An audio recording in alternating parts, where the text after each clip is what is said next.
Public Affairs programming on WQPT is brought to you by the Singh Group at Merrill Lynch, serving the wealth management needs of clients in the region for over 25 years. We're at Festival of Trees, where it's more than just the decorations that are leaving an impact on the arts in the cities.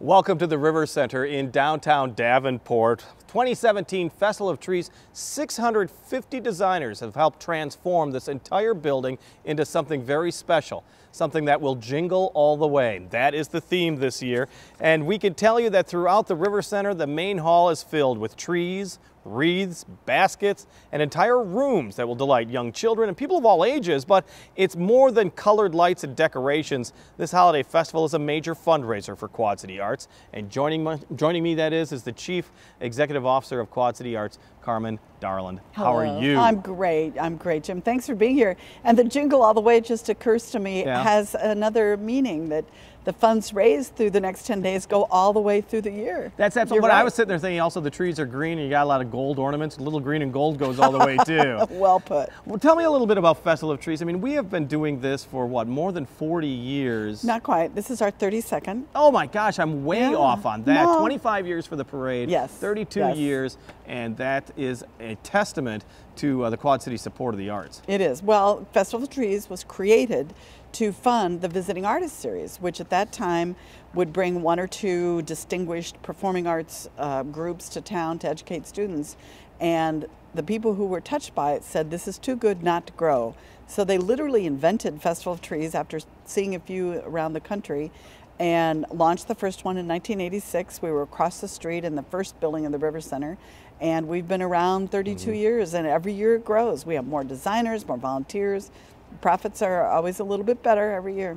Well, and that's actually great news, because we're funding programs that people don't even know how many programs you put together. Exactly. We currently see 2/3 of the students in Scott and Rock Island County. And our goal, of course, is to grow. We're under another campaign trying to raise money to get into 100% of the students in both Scott and Rock Island County. But a lot of our work is visible. If you knew it was us, you're seeing it at the airport. We have a art gallery as you go to TSA. We're on the right, and that is a juried process. Local artists are invited to audition, if you will, with their work, and the best are chosen. We have public sculptures all over town that people drive by, and they may not realize they came from Quad City Arts, but it's a similar process where it gets juried and entities pick what sculptures they'd like to have around the community. Is that something that, I guess art should be? I mean, it's something that you enjoy without sometimes knowing you're enjoying it. Exactly. It creeps up on you wherever you are. Public art, which those are two examples are, demonstrate the vitality of the community. They show that people care. If you're considering a move for a job, or if you're considering investing in a company somewhere or building a warehouse or whatever you're thinking about, you want to know how vital the community is and how they take care of it. And the public arts are one of the good ways that you can see that. Well, because any time that you have somebody who's thinking of coming to the Quad Cities, the whole quality of life issue is exactly paramount to so many people. Absolutely. I've never had a potential transplant. We get to meet quite a few of them. Never had one say, how strong or how big is your sewer system, or how, they're not looking at that. They're looking at how it affects them personally, even though they may be running a very large company that does need some of the infrastructure that's important. They need to know what it's going to be like for them and for their children. Quad City Arts, of course, you pointed out some of the public displays, but the money is spread throughout in a whole lot of different ways. Not only arts, but artists, and that's both visual, performing, performance art as well. Absolutely. One of the summer programs we invented and run now for 13 years is called Metro Arts Youth Apprenticeship. In fact, one of the women who was thinking of endorsing her husband's job offer in the Quad Cities researched, found us. They had a daughter who was 13, loves the arts, and our Metro Arts program was one of the reasons she happily came here, because when her daughter's 15, she can interview for, she's not a SHRTA, but she can interview for a position with our Metro Arts, and they create art in the summer. You might have seen the murals on some of the locations. They might be doing a thespian type thing, they might be writing, they might be performing, doing comedy. But it's the students are paid to be involved in the arts, so they have to learn work skills. That's just one of the programs that we do. We also do a pretty vibrant granting program for other artistic programs, education, professional development for artists. Because what we're seeing in so many different areas, but the arts in particular, is less of a commitment from the government, from public spending, let's put it that way. How much time do we have today? How bad has it hurt? Is it getting better, or is it just a feeling like that source of income is just going to dry up in the years to come? I think the latter. It's not going to get better. As a society, we've demanded things out of government, you know, healthy pensions for their former employees and perfect streets and all those things, and they can no longer fund things that maybe they used to fund at the state level. Both states, we operate in both Iowa and Illinois, and both of them have had to cut back. It's not going to come back. At least I can't live in the world where I kid myself it's going to come back. Maybe it will someday, but we're having to be increasingly creative about the diverse funding stream for all our programs. And I guess you don't really think of it, but art is a business. I mean, not only does it involve funding, which you are intimately involved in, but it also generates income throughout the Quad City area in so many different ways. And as you said, it also brings in potential employees. I mean, tell me about the impact of arts as far as the pocketbook is for the entire Quad City area. It does have an economic impact. Well, I would start with that student who's in school, and we talk about high school graduation rates, but before we can get to that 12th year, you have to keep the kids in school and attending, and the arts compel them to be at school.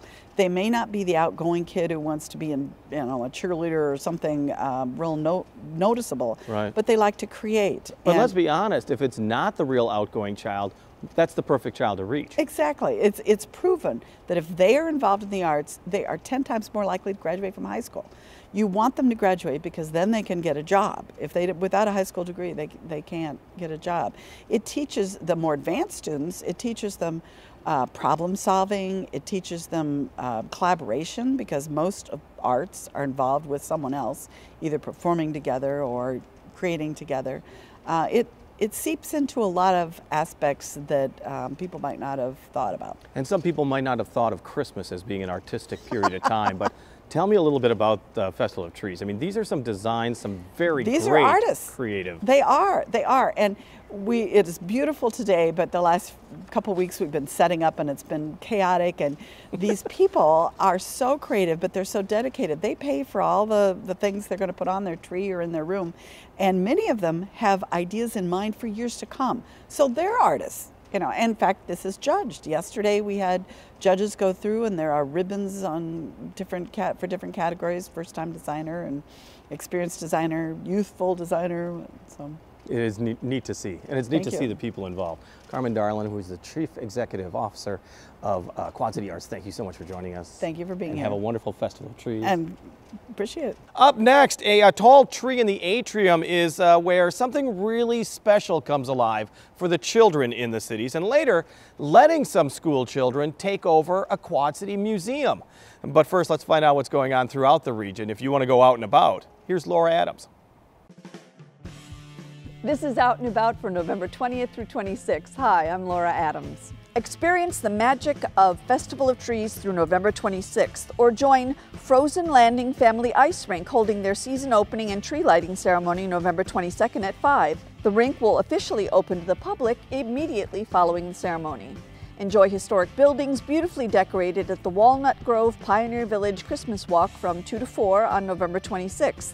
Visit with Santa Claus, make and take crafts, refreshments, and much more. Find truly unique gifts that will be long remembered at the QCCA Quad City Christmas Arts and Crafts Fair November 25th through 27th. Have a relaxing day in LeClaire at the Craft and Vendor Fair on the 25th. Find Christmas gifts, stocking stuffers, home decor for the holidays, and more. The Riverbend Bronze Handbell Ensemble Ensemble presents Ringing in the Season, November 26th at 4 at St. John's United Methodist Church in Davenport. While The Accidental Hero, a multimedia one-man show about a World War II American officer who liberates the Czech villages of his grandparents, it's a true story written and performed by their grandson, Patrick Dewayne, on November 21st at the Brunner Theater Center. Elf the Musical is a music-filled romp through the true meaning of Christmas on stage at Circa 21 through the 30th. Plus, Circa presents Fancy Nancy Splendiferous Christmas, because nothing could be fancier than Christmas.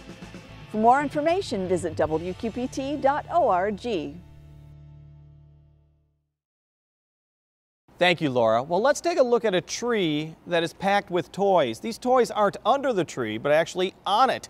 This is the Toys for Tot tree in the River Center atrium. It's sponsored by the Quad City Realtors Association, with all these toys to be donated to Toys for Tots. Really a beautiful tree, but also an important tree here at Festival of Trees. And joining us is Gunnery Sergeant Alice Ramos, who is the coordinator of the Quad City Toys for Tots campaign this year. Thanks for joining us. Thank you for the having campaign me. really just kicking off right now, but the need always seems to be greater than the year before. Registration is continuing. Tell me what a person needs to have if they want to register for the Toys for Tots program.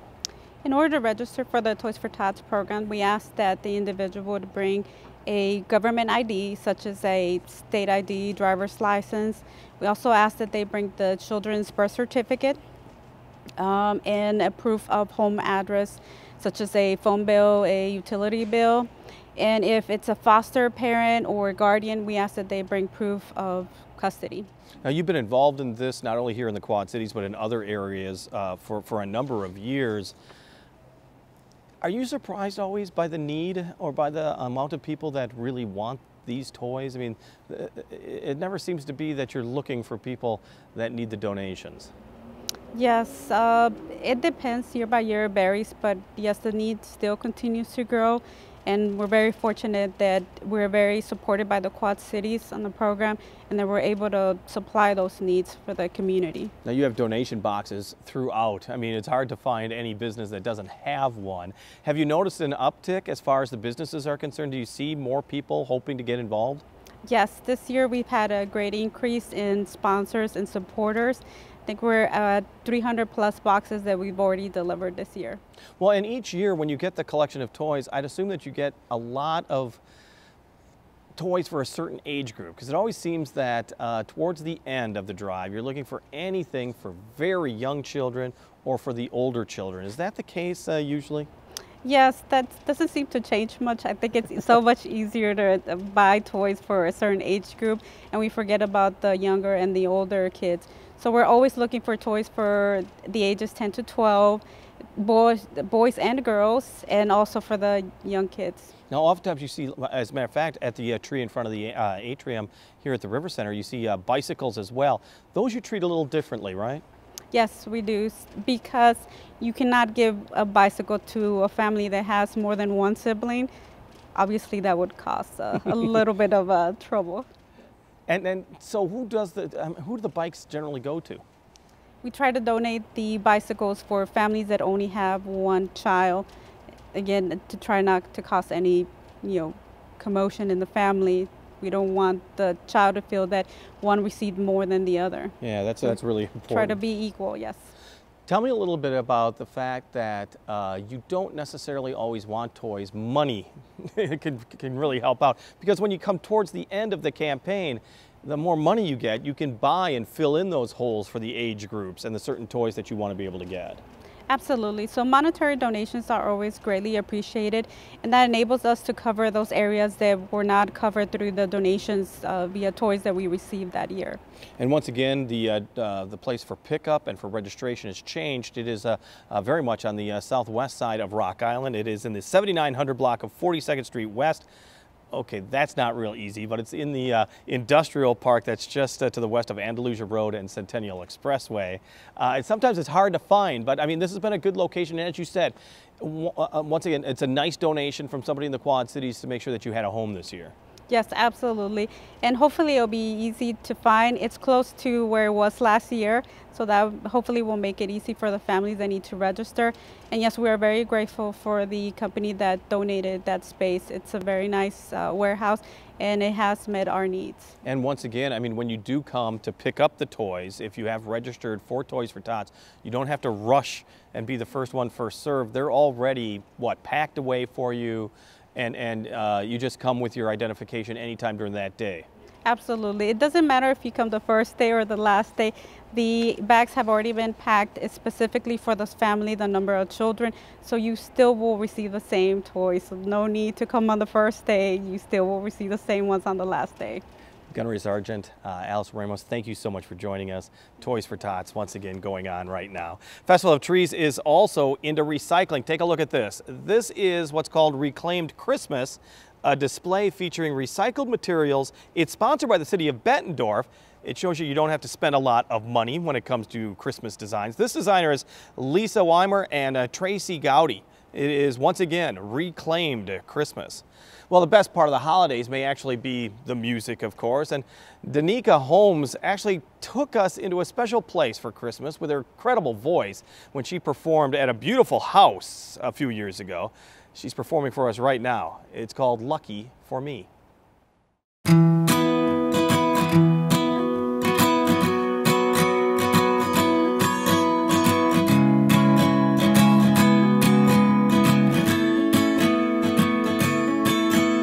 Snowflakes falling as I stare out the window. Gingerbread, hot cocoa fires aglow. Sister's been baking up a storm all week, and I'm the taster, lucky for me. Grab your ice skates and meet me at the creek. Fluffy hat, red mittens, cold rosy cheeks. Trek through the woods to find the perfect tree. I put the star on the top, lucky for me. Ooh, ooh, lucky for me. This time of year gets me thinking. Ooh, ooh, lucky for me. 'Cause I've got more than I could ever need. Oh, lucky for me.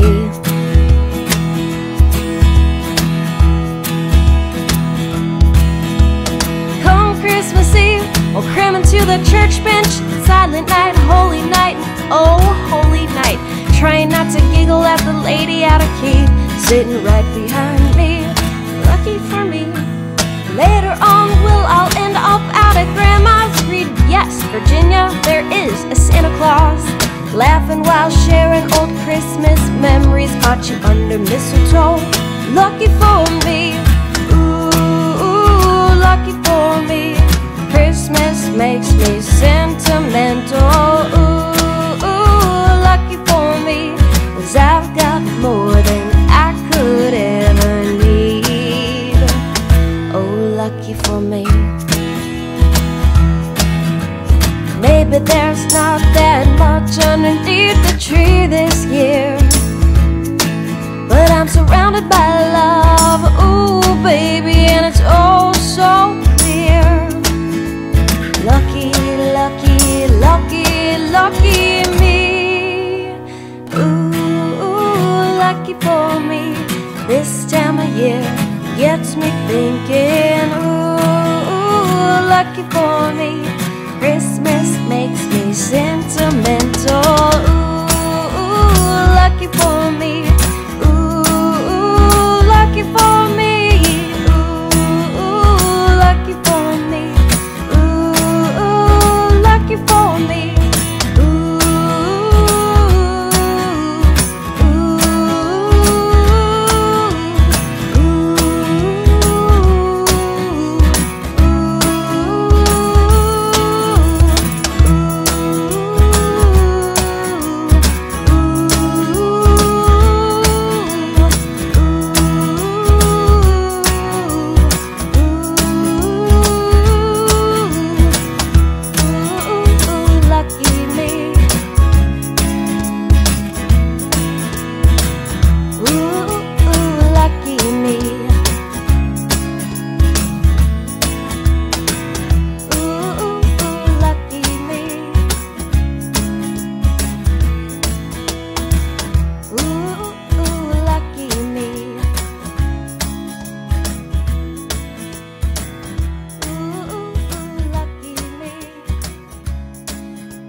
Danica Holmes, and lucky for me, Father Christmas, as you well know, has roots in German heritage. And speaking of German heritage, the German American Heritage Center has an awful lot that's going on right now in the heart of Davenport. As a matter of fact, just a few blocks away from here at the River Center. And joining us is Kyle Dixon from the German American Heritage Center. Thanks for joining us. Yes, absolutely. Thank you for having me. So you guys aren't running the place anymore. You gave it up and gave it to kids. Yeah, that's right. What a great idea. 57 kids, to be exact. Second year you've done it, where the kids are being taught really to be curators. They do the research and they come up with a particular exhibit. And what is this year's exhibit? Sure. Well, this year's exhibit is titled A Look in the Toy Chest, Toys Through Time. They took over our first floor temporary space. So it is a professional museum exhibit. And we came up to the Creative Arts Academy. Like you said, this is the second year we've done this. And they've done everything from the beginning steps of research to designing panels to picking out the objects. They were curators and exhibit designers and everything in between. They even wrote those press releases to you guys. So this is the second year, like I said. And it is open now. It was open in November 11th, and it'll be open until January 7th. It really is kind of win-win because, I mean, a lot of people get something out of the exhibits, of course, because that's the point of it, but it's amazing that these kids are also giving an idea of possible careers, possible different ways to express their creativity. Absolutely, and what we wanted to do is we wanted to have a collaborative project to where they can make something tangible. Right. You know, instead of just the theory of what they're learning at school, they actually create a tangible thing for the public to see.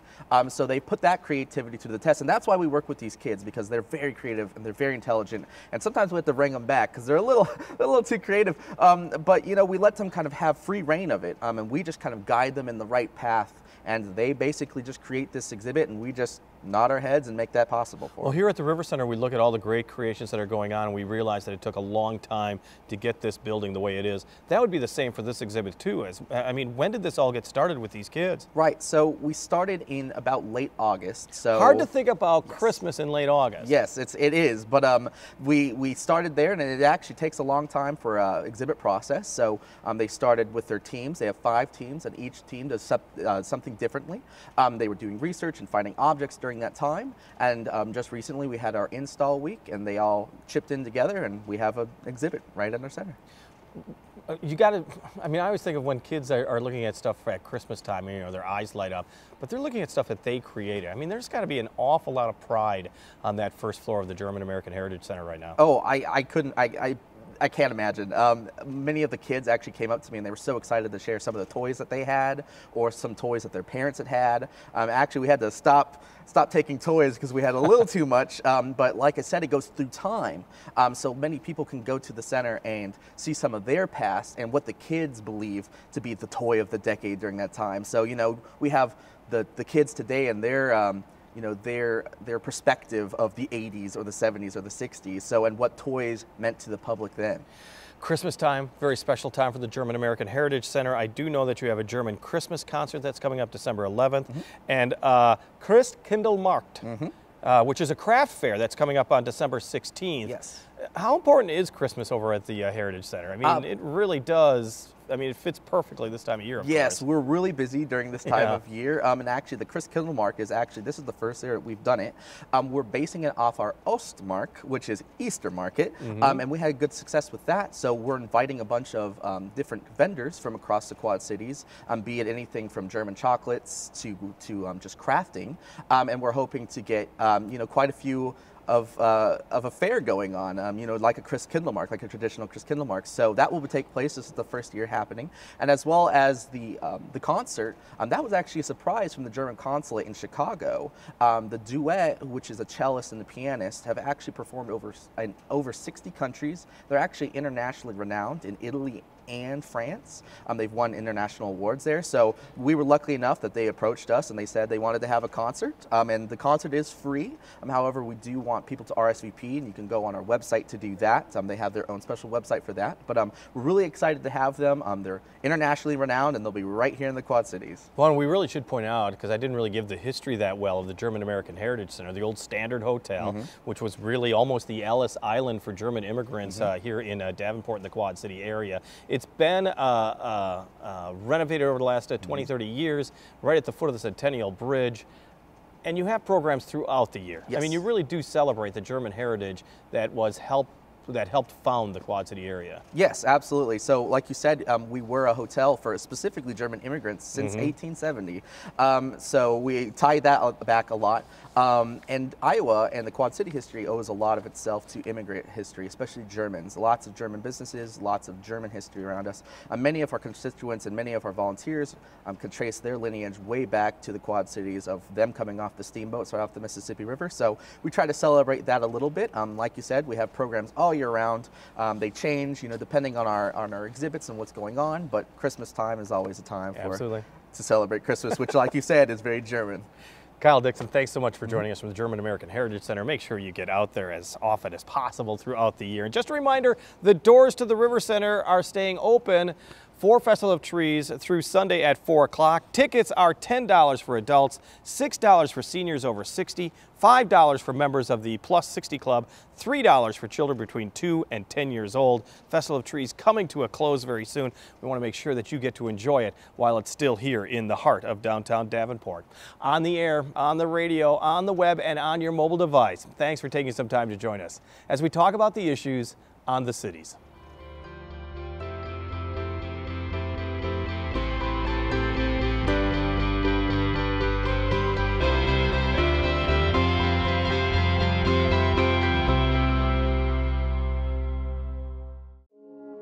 Public Affairs programming on WQPT is brought to you by the Sing Group at Merrill Lynch, serving the wealth management needs of clients in the region for over 25 years.